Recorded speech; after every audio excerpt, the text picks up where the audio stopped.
这绝对是今年最烧脑的神剧。一艘载有1400名乘客的巨轮行驶到一片海域时诡异消失，可4个月后的一天，另一艘巨轮在海上行驶时，突然收到神秘电报。根据电报内容，船长发现这正是4个月前消失的普罗米修斯号。事出反常必有妖，船长当即决定改变航向，去会一会这艘消失了4个月的诡异巨轮。他将消息传达给了每个乘客，虽然乘客对此非常不满，但船长却不顾所有人反对，坚持要改变航向。很快，轮船到达指定位置，那艘巨轮果然完好的出现在眼前。船长立刻向对方发出信号弹，但不出意外的，并没有收到对方任何回应。于是他带领几人乘坐逃生艇前往。就当几人登上巨轮后，电报也同时停止了发送，似乎船上有人看到了他们的到来。可奇怪的是，船上并没有发现任何求救人员，而且船舱内四处挂满了海草，似乎是刚被打捞上来一样。就在他们四处寻找时，船长意外发现一条眼熟的丝带，这正是女儿从58同城买的。可诡异的是，他妻子和女儿早就死于2年前的一场火灾，女儿丝带怎么会出现在这里？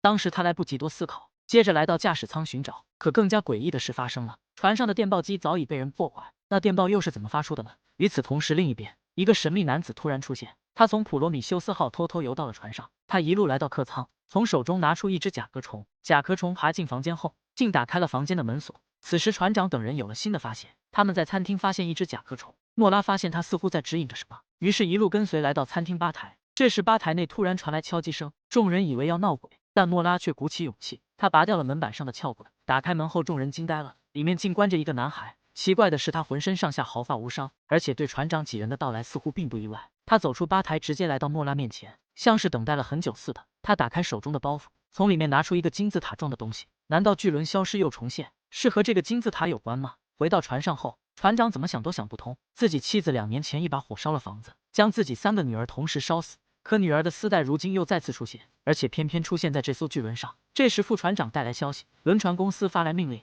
指示船长将普罗米修斯号就地沉船，似乎在刻意隐藏什么事情。而且此时他们的船也出现意外，所有罗盘都失去了方向，船长的指南针也瞬间失灵。这艘诡异的船到底发生过什么？或许只有这个男孩知道答案。但面对莫拉的提问，男孩自始至终也不肯开口。这时莫拉意外发现，男孩耳后有一个3角形纹身，他想起自己收到的一封信，是失散4个月的哥哥寄来的，而信封上的标志竟和男孩纹身一模一样。莫拉认为哥哥可能当时就在普罗米修斯号上，但即便是这样，男孩也始终不肯透露一个字。为了调查巨轮的真相，船长决定将他拖回公司。听到要返航的消息，所有乘客都发出反对的声音，但和上次一样，船长还是不顾众人反对，坚决要拖着巨轮一起返航。接着大批乘客开始离奇死亡，保安秃头认为这都怪船长，因为他救的男孩才引起的灾难，于是发动叛变并控制了船长。另一边，男人拿出一个神秘装置，随着按钮的波动，一个类似超级电脑的机器被启动，而下一秒，他们所在的船只突然在海面消失。秃头等人也发现异常，他们的船一夜之间回到了3天前的位置。于是他带领叛变者抓捕了男孩。为了拯救男孩，船长和莫拉及时赶到，并和叛变者发生了激烈的抵抗，可最终还是晚了一步，男孩被老夫一把推进了海里。可令人不解的是，当众人在餐厅休息时，吧台里突然传来敲击声，随着一道光的出现，男孩竟从里面走了出来。众人都吓呆了，刚才大家明明亲眼目睹他坠入海里，如此一来，大家更认为男孩是不祥之兆，于是将他再次关进了吧台。但莫拉却认为男孩是无辜的，他执意要上前释放男孩，这导致众人突然失去理智。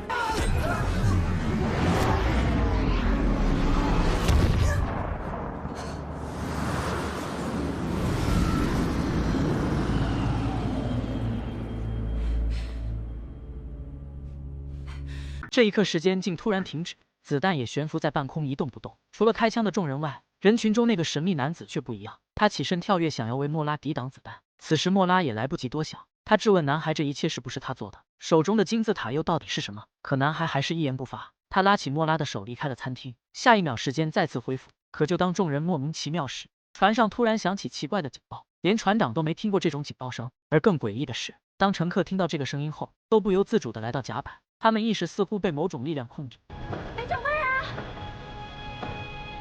他们面无表情地翻过护栏，一个接一个地跳向了大海。另一边，男孩将莫拉带回房间，他在纸上写下一行字，暗示莫拉有人在偷听他说话，并在耳边轻轻告诉莫拉自己不能说太多，真相要去问造物主。好家伙，这说了也等于没说呀！但接下来发生的事才让莫拉彻底陷入恐慌。男孩挪开床，这里隐藏了一个奇怪的暗示。接着他拿出一只甲壳虫，竟开启了一道机关墙，莫拉跟着爬了进去。经过一道漫长的通道后，他们来到另外一个空间，这里和船上完全没有关系，一切看上去都那么真实。另一边，沃克突然意识到什么，他立刻钻到暗室中，但此时通道早已经关闭。他再次拿出机关装置，挥动按钮后成功打开通道。当他来到这里时，莫拉已经消失不见。原来沃克是男孩的父亲，此时发生的一切他们都了如指掌，而莫拉就是男孩的妈妈。他们被困于一个虚拟的现实世界中，整个轮船以及发生的事情都是一场模拟出来的虚拟事件，而且已经循环了好几十次。之前每次都没有成功救出莫拉，而这次是他们距离成功最近的一次。但此时莫拉的记忆完全消除，他并不知道眼前发生的一切是虚拟的，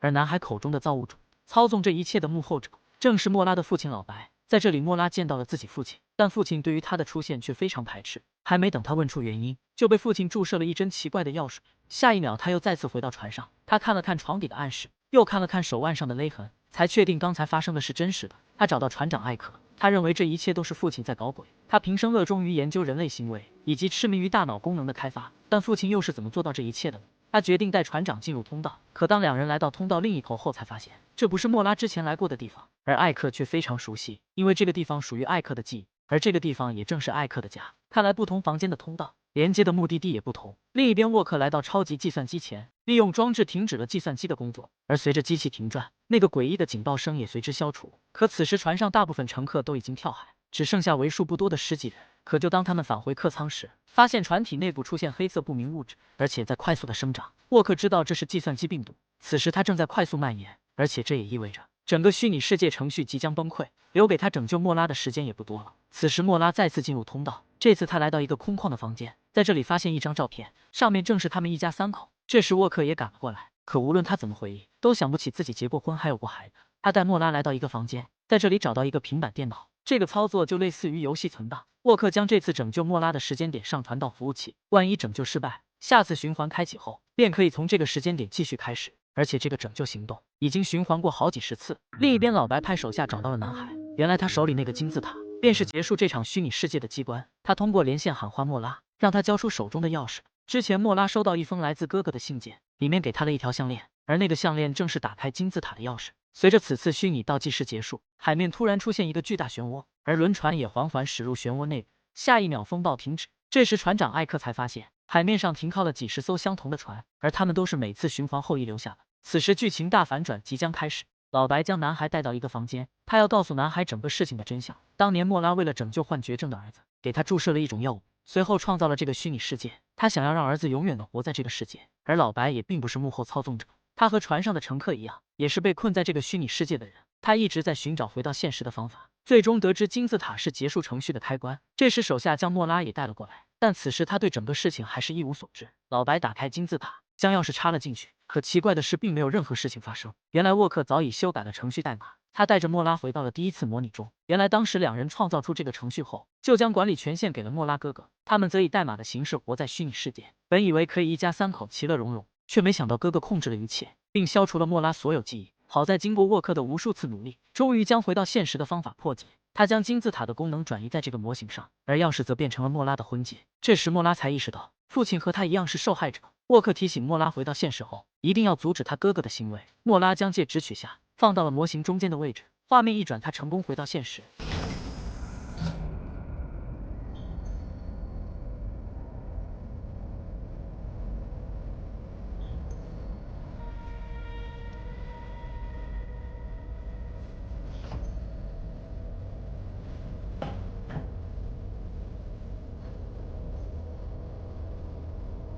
而令所有人都想不到的是，这里不是他所在的1899年，而是200年后的2099年。每个人都陷入睡眠，头部被安装了连接虚拟世界的装置，而此时他们所处的位置，竟然是浩瀚宇宙的外太空。一艘承载了1423名乘客的太空飞船，正在太空中无限漫游。